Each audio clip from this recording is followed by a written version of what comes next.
Hello everyone. What's up? My name is Vijay and I welcome all of you in this learning hub Begun Prasasti. So students, आज का जो class होने वाला है इसमें हम लोग बात करेंगे डिफरेंट टाइप ऑफ डेंसिटी के बारे में for the gaseous system. Guys बात करेंगे absolute density, normal density, vapour density, क्या रिलेशन है मोलर मास के साथ इसका और क्या कैसे हम लोग एटॉमिसिटी को कैलकुलेट कर सकते हैं. तो ये सब सारा चीज जो है इस वीडियो में हम लोग बात करेंगे. ठीक है, तो चलो स्टार्ट करते हैं वीडियो को. Okay let's start. सो देखो, सबको पता होगा कि व्हाट इज डेंसिटी बेसिकली. तो डेंसिटी क्या होता है? नॉर्मली अगर हम लोग बात करें कि डेंसिटी होता है मास अपन में वॉल्यूम, कोई भी चीज का mass divided by volume, MIV, right. तो ये नॉर्मल कोई भी चीज का सॉलिड, लिक्विड, गैसियस सबके लिए हम लोग ये जो है फॉर्मूला यूज करते हैं. ठीक है, गैसियस सिस्टम में हम लोग थोड़ा अलग तरीके से बात करना होगा क्योंकि उसमें कुछ स्पेशलिटी है जो हम लोग सॉलिड में नहीं देखते. ठीक है, तो क्या होगा यहाँ पर देखो, डेंसिटी का कॉन्सेप्ट वही है बट रिप्रेजेंट करने का जो तरीका है वो अलग अलग होंगे यहाँ पर. ओके, तो पहले तो बात करेंगे हम लोग, ये जो भी डेंसिटी है वो गैसियस सिस्टम के लिए यहाँ पर बात करेंगे हम लोग, राइट. गैसियस सिस्टम के लिए होगा सब कुछ यहाँ पर डिस्कशन. ओके, देखो पहले बात करेंगे वेपर डेंसिटी, एब्सोल्यूट डेंसिटी. ठीक है, पहले बात करेंगे हम लोग एब्सोल्यूट डेंसिटी. ये क्या चीज है? देखो मान के चलो कि आपके पास 1 लीटर कोई भी गैस है. Suppose you have 1 litre of any gas.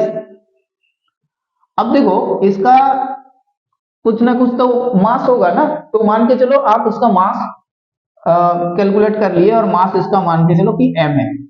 क्या है इसका मास? इसका मास है m ग्राम. तो बस, और ये जो कैलकुलेशन कर रहे हैं हम, ठीक है, वो क्या करते हैं हम लोग यहाँ पर एसटीपी पे नहीं ले रहे, एट एनी स्पेसिफिक कोई भी जो प्रेशर टेम्परेचर है वो कुछ सर्टेन टेम्परेचर प्रेशर के ऊपर हम लोग बात करते हैं. At certain temperature pressure. जैसे यहाँ पर ऐसा नहीं कि T जो है वो 0 डिग्री सेंटीग्रेड और P जो है 1 atm, ये बात नहीं हो रहा है यहाँ पर. नॉर्मल आप कोई भी टेम्परेचर में, रूम टेम्परेचर में ले लो, ठीक है, और 2 atm पे ले लो, जो जिसमें आपको मन कर रहा है वो आप ले सकते हो. यहाँ पर कोई ऐसे बाउंडेशन नहीं है कि आपको इसी में लेना होगा कि 1 atm ही लेना होगा, 0 केल्विन ही लेना होगा, 0 डिग्री सेंटीग्रेड ही लेना होगा, ऐसा कोई बात नहीं है. कोई भी टेम्परेचर प्रेशर ले सकते हो आप, इसलिए हम लिख दिए यहाँ पर कि सर्टेन. तो देखो ये जो कंडीशन यहाँ पर आ रहा है कि कोई भी जो गैस है 1 लीटर, उसका जो भी मास आ रहा है at certain temperature and pressure, ठीक है, उसी चीज को हम लोग क्या बोलते हैं? Absolute density. अर्थात इसका मतलब ऐसे हम लोग लिख सकते हैं कि the mass of 1 litre, the mass of 1 liter of any gas at certain temperature and pressure is known as its absolute density. क्या होगा तो फिर absolute density कि the mass of 1 liter of gas, mass of 1 liter of gas at certain temperature and pressure, at certain temperature and pressure. ठीक है, room temperature में ले लो, normal room temperature में भी हम लोग ले सकते हैं इसको. तो ये हो गया एब्सोल्यूट डेंसिटी. तो ये क्या है? डेंसिटी मास ही तो है. अगर मान लो ये वॉल्यूम हम 1 मान लिए तो क्या होगा? ये डेंसिटी और मास बराबर हो गया ना. ठीक है, तो देखो ये इसीलिए क्या हो रहा है कि 1 लीटर मान के चल रहे हम, क्योंकि यहां पर अगर 1 लीटर प्लेस करेंगे तो मास बटे में 1 हो जा रहा है ना, तो वो डेंसिटी और मास एक दूसरे से क्या हो रहा है? इक्वल हो रहा है. समझ में आया? अब देखो इसी चीज को अगर यहां पर थोड़ा बहुत हम लोग चेंज कर दे तो क्या होगा, इसी चीज को अगर हम लोग थोड़ा बहुत चेंज कर दे तो क्या होगा, ये जो टेम्परेचर प्रेशर की बात हो रहा है यहां पर, उसमें थोड़ा अगर कंडीशन अप्लाई कर दे तो क्या होगा, अगर हम ये मास, वो गैस का जो मास है उसी चीज को हम ऐसे लिख रहे हैं कि 1 लीटर ही हम गैस ले रहे हैं और उसका मास जो होगा वो एट सर्टेन टेम्परेचर प्रेशर में नहीं, वो नॉर्मल एटमोस्फेरिक प्रेशर में लेंगे और ये 0 डिग्री सेंटीग्रेड।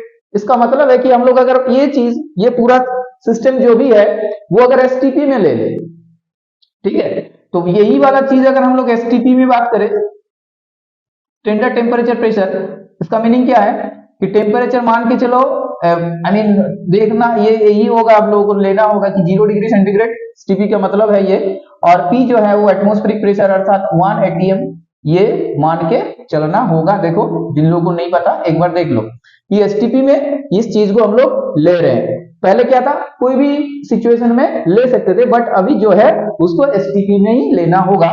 तो इस कंडीशन में जो मास होगा, ठीक है, मास of 1 litre of gas at STP जो होगा, एसटीपी में बात करें तो जो उसका मास होगा उसको हम लोग क्या बोलेंगे कि नॉर्मल डेंसिटी बोलेंगे, ठीक है, नॉर्मल डेंसिटी। बात समझ में आया कि नहीं है बताओ। तो एब्सोल्यूट डेंसिटी और नॉर्मल डेंसिटी, ये दोनों टर्म जो है वो आप लोगों को क्लियर हुआ कि नहीं बताओ, क्लियर है। अब देखो नेक्स्ट हम लोग बात करेंगे और एक डेंसिटी की, जो क्या करते हैं हम लोग, कंपैरिजन करते हैं with hydrogen gas. 1 litre hydrogen gas से 1 लीटर हाइड्रोजन गैस का जो मास होगा उससे जो गैसीय सिस्टम है मेरा, उसमें वो कितना ज्यादा मल्टीपल में है, कितना ज्यादा वो ज्यादा है, मतलब कि उससे कितना ज्यादा है, ठीक है। तो देखो लिखते हैं तो फिर अच्छे समझ में आएगा। तो एब्सोल्यूट डेंसिटी हो गया, इसको इरेज कर देते हैं, और नॉर्मल डेंसिटी भी आप लोगों को समझ में आ चुका होगा। चलो अब देखो बात करते हैं रिलेटिव डेंसिटी की। तो बच्चों रिलेटिव डेंसिटी क्या होता है, ये देखो एक चीज है ना, रिलेटिव, कहीं पर भी हम लोग रिलेटिव करते हैं तो उसमें कंपैरिजन किया जाता है किसी भी स्टैंडर्ड सिस्टम का, ठीक है। रिलेटिव डेंसिटी, और ये रेशियो होता है, जनरली क्या होता है, रेशियो होता है। तो रिलेटिव क्या होगा यहां पर देखो कि मास of 1 litre of any gas, कोई भी गैस हम लोग यहां जो है ले सकते हैं, ठीक है। मास ऑफ 1 लीटर, 1 लीटर, अच्छा 1 लीटर ना लेके आप लोग पहले V लीटर ले लो, ठीक है। V वॉल्यूम,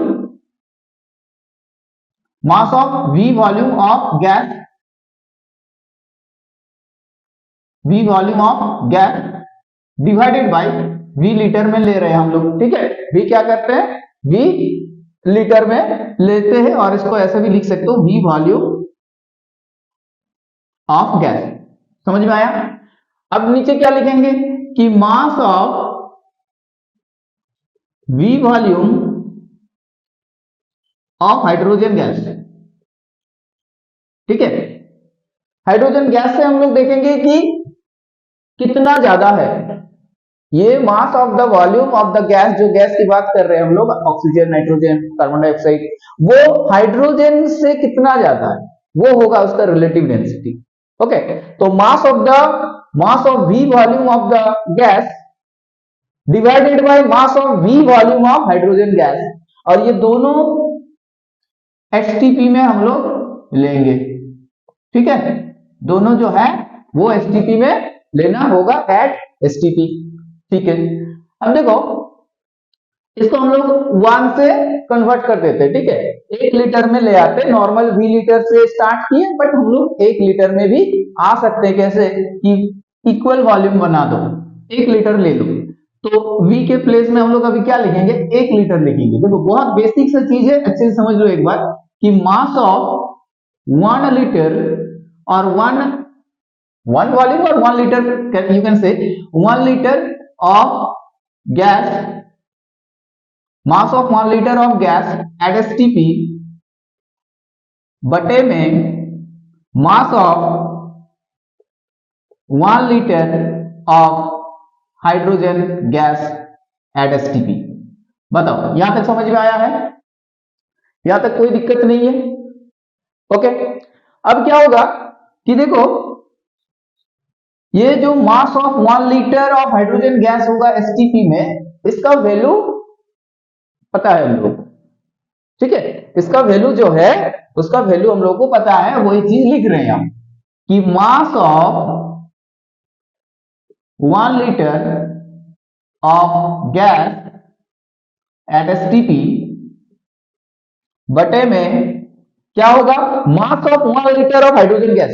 अब बताओ किसको ये याद है कि क्या होता है 1 लीटर हाइड्रोजन गैस को अगर एसटीपी में लेके उसका मास कैलकुलेट करे और मास देखे तो क्या होगा, उसका आंसर आप लोगों को पता होना चाहिए। ये चीज क्या होगा, ये 0.089 क्या होगा, 0.089 ग्राम पर लीटर।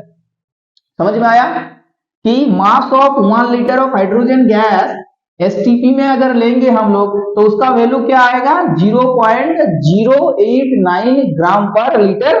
इसको आप लोग लिख के रख लो क्योंकि बहुत यूज होने वाला है यहां पर। और हाँ, जो भी ये वीडियो देख रहे हो, ये वीडियो तभी यूजफुल होंगे उस पर्टिकुलर स्टूडेंट के लिए जो कि अपने साथ पेन और पेपर लेके बैठा होगा, ठीक है? क्योंकि जो भी चीज यहां लिख रहे हैं हम वो थोड़ा बहुत करके शॉर्ट नोट अगर वो लिखते चले तो प्रिपरेशन अच्छे से हो पाएगा। ओके। अब नहीं तो क्या होगा कि ऐसे नॉर्मल देखते हैं वीडियो, बस उस टाइम तो समझ में आ जाता है, बट बाद में जब हम लोग याद करने की कोशिश करते हैं तो चीजें कहीं ना कहीं वोलेटाइल इन नेचर होता है और गायब हो जाता है, ठीक है? तो देखो इसीलिए क्या है कि एक नोट्स अच्छे से होना चाहिए जिसको रिवीजन करते रहेंगे बार बार तो डेफिनेटली चीजें याद रहेंगे। चलो अब क्या होगा कि इसको थोड़ा बहुत मॉडिफाई कर लेंगे, तो रिलेटिव डेंसिटी को अभी हम लोग आरडी लिख सकते हैं। तो देखो मास of 1 litre of any gas at STP क्या होगा ना, उसका आरडी जो होगा अर्थात रिलेटिव डेंसिटी के साथ अगर हम लोग ये वाला जो वैल्यू है उसको इंटू कर देंगे तो mass of 1 litre of any gas at STP आ जाएगा, ठीक है? तो mass of 1 litre of gas, इसको अगर कैलकुलेट करना हुआ इस हिसाब से तो डेफिनेटली क्या करेंगे हम लोग, रिलेटिव डेंसिटी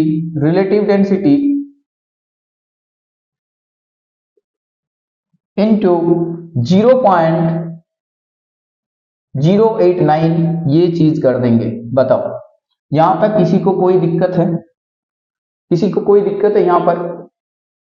ठीक है, समझ में आया? चलो अब हम लोग आगे चलेंगे और क्या चीज है सीखने के लिए यहां पर। देखो जो भी न्यूमेरिकल्स आता है ना यहां पर से, वो तभी कर पाओगे आप लोग जब इसमें बहुत अच्छे से कॉमन हो, तो इसीलिए चीजों को अच्छे तरीके से समझना बहुत इंपॉर्टेंट होता है।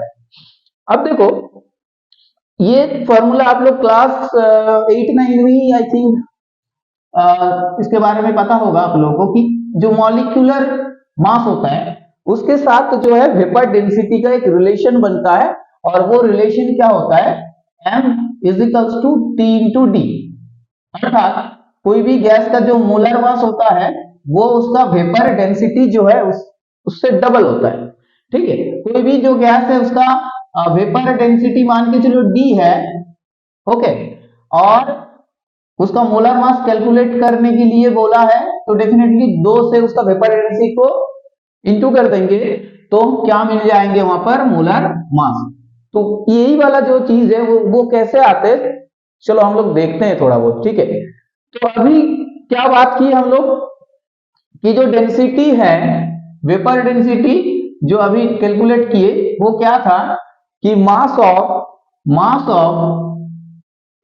वी वॉल्यूम और mass of V litre of gas at STP divided by mass of V volume और V litre of hydrogen gas. समझ में आया कि नहीं है बताओ। ये चीज हम लोग अभी देखें, ये दोनों एसपीपी में है। अब आप लोग एक थोड़ा बहुत कॉन्सेप्ट लगाओ कि वॉल्यूम से हम लोग मॉलिक्यूल में कैसे पहुंच सकते हैं। ठीक है, वॉल्यूम के साथ मॉलिक्यूल का क्या रिलेशन है, वॉल्यूम के साथ मॉलिक्यूल का क्या रिलेशन है। देखो, according to the Avogadro's law क्या पता है कि at STP equal volume of all gases contains equal number of molecules। ये तो पता होगा, molecules not atoms। ठीक है, तो equal volume of all gases contains equal number of molecules का मतलब है, देखो V अगर मान लो gases है, इसका भी V वॉल्यूम लेके चल रहे हैं हम लोग और इसका भी V। ठीक है, तो इसमें अगर n नंबर ऑफ मॉलिक्यूल्स रहेंगे तो डेफिनेटली यहां पर भी n number of molecules present होंगे। ओके, चलो तो उसी चीज को हम लोग यहां पर लिखेंगे कि mass of n number of gas बटे में mass of n number of hydrogen gas. ठीक है, अब देखो इसको अगर हम लोग एक कर दें, n ना लेके एक अगर बना दे, n से डिवाइड कर देंगे अगर दोनों ऊपर नीचे। ठीक है, तो क्या होगा, ये मास of one molecule of gas, mass of one molecule of gas. देखो कॉन्सेप्ट एक बार समझ लो, n को n से भाग दे दिए तो एक ही बचा ना, तो उतना सारा मॉलिक्यूल्स को लेके नहीं काम करना है। एक मॉलिक्यूल्स अगर चाहिए तो ये रिलेशन बना सकते हैं हम लोग कि मास of one molecule of gas divided by mass of one molecule of hydrogen gas, molecule of hydrogen gas. समझ में आया। अब देखो ये मॉलिक्यूल जो हाइड्रोजन गैस है उसमें कितना एटॉम्स रहते हैं, दो। तो मास ऑफ वन मॉलिक्यूल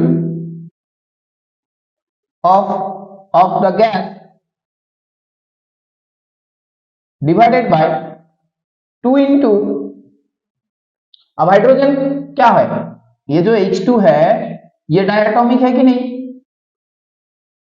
अर्थात एक मॉलिक्यूल ऑफ हाइड्रोजन का जो मास होगा, एक मॉलिक्यूल हाइड्रोजन का मास जो होगा, mass of one molecule of hydrogen is equal to 2 into mass of one atom of hydrogen. ये चीज सही है कि नहीं, क्योंकि एटॉमिक मास को अगर ऐड करेंगे तो मॉलिक्यूलर मास मिलेंगे यहां पर। तो mass of one molecule of hydrogen is equal to क्या होगा, 2 into mass of one atom of hydrogen. तो यहां क्या लिखेंगे हम लोग, 2 into one atom of mass of, और atomic mass you can say 2 into atomic mass of hydrogen. ठीक है, अब देखो ये जो चीज आ रहा है ना यहां पर, ये मास of one molecule of the gas divided bye atomic mass of the hydrogen, ये क्या रिलेट करता है, ये क्या बताता है ना, यही जो है ये मॉलिक्यूलर मास है कोई भी सब्सटेंस का, कोई भी सिस्टम का। ओके, मॉलिक्यूलर मास और मोलर मास, यू कैन से मोलर मास, ये जो रेशियो है वही मोलर मास होता है। तो आप लोग एक बार देख सकते हो इसको। तो क्या होगा, यहां पर क्या लिखेंगे हम लोग, m लिखेंगे, और ये दो जो है यहां होगा। तो d इज इक्वल्स टू क्या आया यहां पर, d इज इक्वल्स टू आया m बटे में 2, अर्थात m जो है वो 2 इंटू डी के बराबर हो रहा है। बताओ, देखो इतना कुछ नहीं आएगा, बट समझने के लिए थोड़ा इंपॉर्टेंट रह जाता है ये सब, क्या हो रहा है चीजें। डायरेक्ट तो कोई लिख देने से नहीं चलेगा ना, क्योंकि जो कॉन्सेप्ट है वो समझना बहुत इंपॉर्टेंट होता है, क्योंकि जो न्यूमेरिकल्स आता है वो पूरा कॉन्सेप्ट के ऊपर होता है। ठीक है, चलो, तो ये चीज इंपॉर्टेंट है यहाँ पर। m इजिकल्स टू क्या होगा, 2d। अब देखो ये जो वेपर डेंसिटी है वो कैसे रिलेटेड है, देखो m के साथ, no d equals to m by 2। अब कंपैरिजन अगर हम लोग करें दो different type of gaseous system के लिए, अगर हम दो डिफरेंट गैसियस सिस्टम को लेके कंपैरिजन करें स्टूडेंट्स, तो क्या होगा, जैसे कि हम लोग बात कर सकते हैं कि मान के चलो आपके दो गैसियस सिस्टम है, एक हम लोग के पास जो है ऑक्सीजन गैसियस सिस्टम है और एक है नाइट्रोजन। अब देखो ये दोनों गैस लेके अगर इन लोगों का वेपर डेंसिटी का रेशियो करेंगे तो क्या वो रेशियो किसके साथ बराबर होंगे, वो रेशियो बराबर होंगे उसका जो मोलर मास है उसका, उस हिसाब से, राइट। जैसे वेपर डेंसिटी ऑफ ये O2 with respect to nitrogen अगर करते हैं हम लोग, तो क्या होगा ना, मोलर मास ऑफ ऑक्सीजन बटे में मोलर मास ऑफ नाइट्रोजन।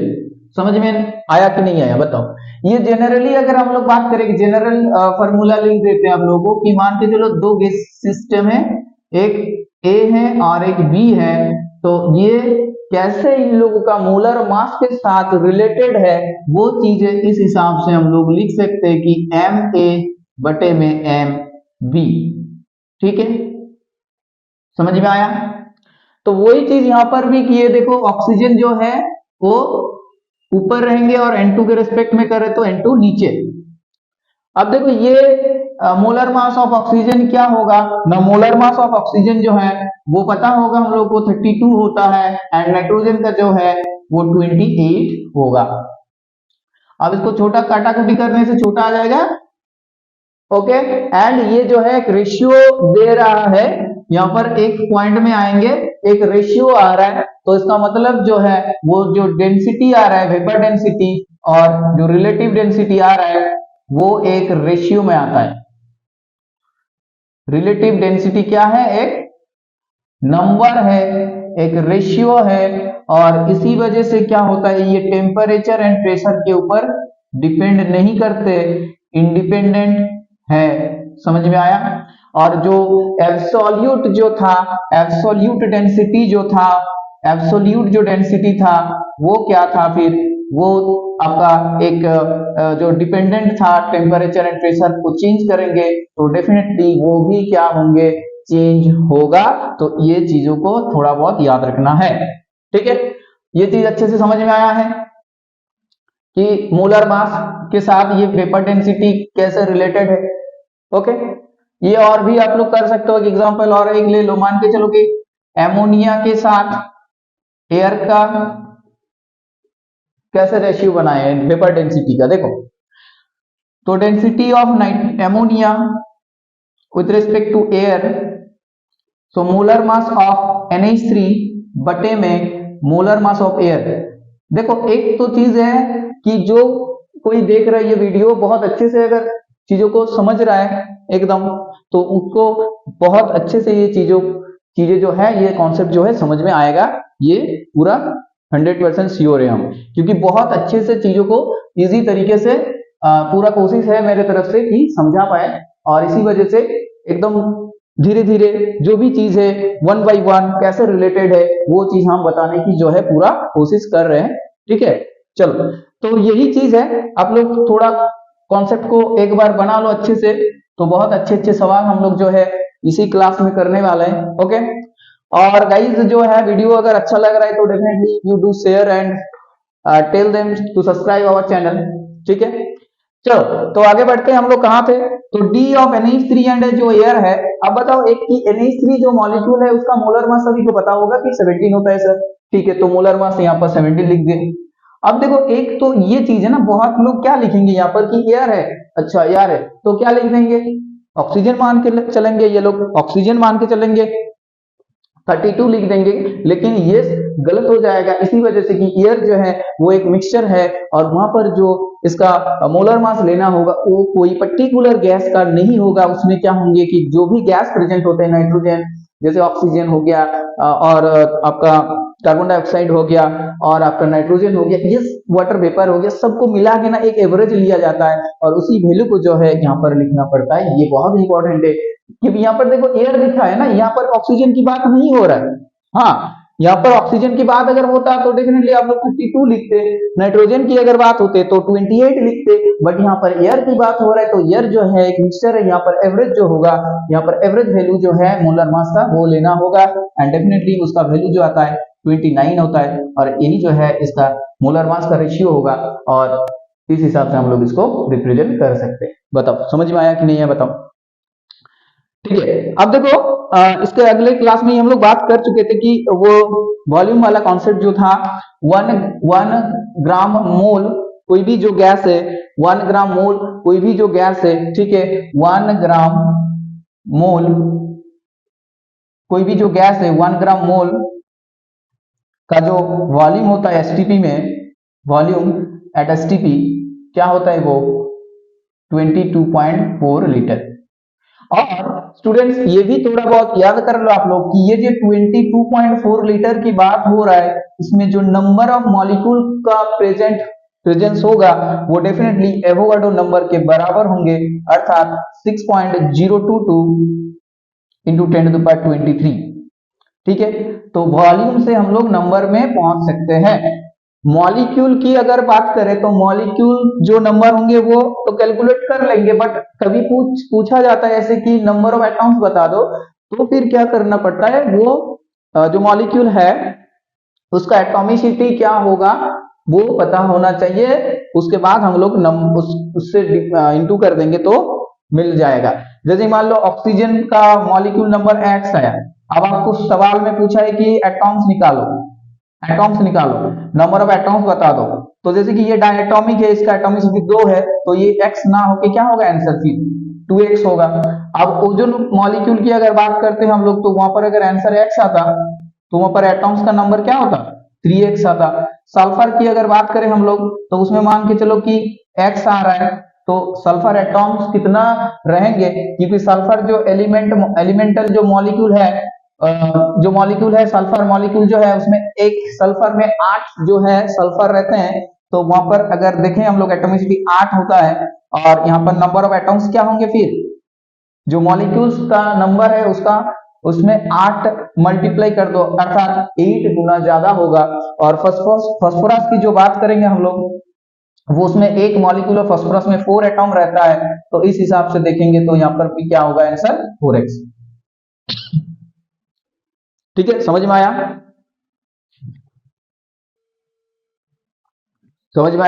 चलो अब क्या है और क्या कॉन्सेप्ट का रिक्वायरमेंट्स है, यहाँ पर एटॉमिसिटी वाला कॉन्सेप्ट है, थोड़ा बता देते हैं। देखो, molar mass of any gas,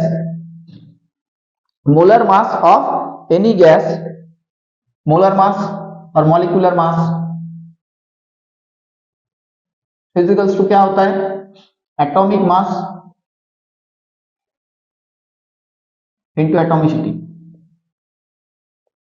ठीक, एटॉमिसिटी। अब देखो एटॉमिसिटी को अगर कैलकुलेट करने के लिए बोला जाए तो क्या करेंगे हम लोग, मॉलिक्यूलर मास से एटॉमिक मास जो है उसको भाग दे देंगे तो मिल जाएगा atomicity. Atomicity is equals to molar mass बटे में एटॉमिक मास। ठीक, तो इस टाइप का अगर सवाल आता है हम लोग के पास कि एटॉमिसिटी कैलकुलेट कर लो, तो पहला काम तो यही रहेगा, मोलर मास कैलकुलेट कर लेते हैं, उसके बाद एटॉमिक मास कैलकुलेट कर लेते हैं, तो डेफिनेटली ये हो जाएगा। और एटॉमिसिटी तो अगर गिवन है तो एटॉमिक मास से मल्टीप्लाई कर देंगे तो मोलर मास मिल जाएगा। तो इस हिसाब से डिफरेंट टाइप ऑफ सवाल यहाँ से बनता है। तो कुछ सवाल करते हैं और देखते हैं क्या क्या कैसे कैसे सवाल को किया जाता है। तो गाइस 2-4 सवाल करेंगे हम लोग अभी। हाँ, तो देखो ये है आप लोगों के पास एक बहुत ही अच्छा सवाल, आप लोग वीडियो को पॉज करो और इसको एक बार पढ़ो और समझो कि कैसे इसको कर सकते हैं। ठीक है, तो क्या है क्या बोल रहे हैं कि the vapour density of a gaseous element is 5 times that of oxygen if the element be triatomic find its atomic mass. तो देखो, एक फर्स्ट रीडिंग में हम लोग जब भी कोई सवाल को पढ़ेंगे ना फर्स्ट रीडिंग में, तो कुछ चीजों में पॉइंट कर देंगे। जैसे कि यहाँ पर क्या है कि 5 जो है 5 टाइम्स किसके बात कर रहे हैं, ऑक्सीजन एटॉम का।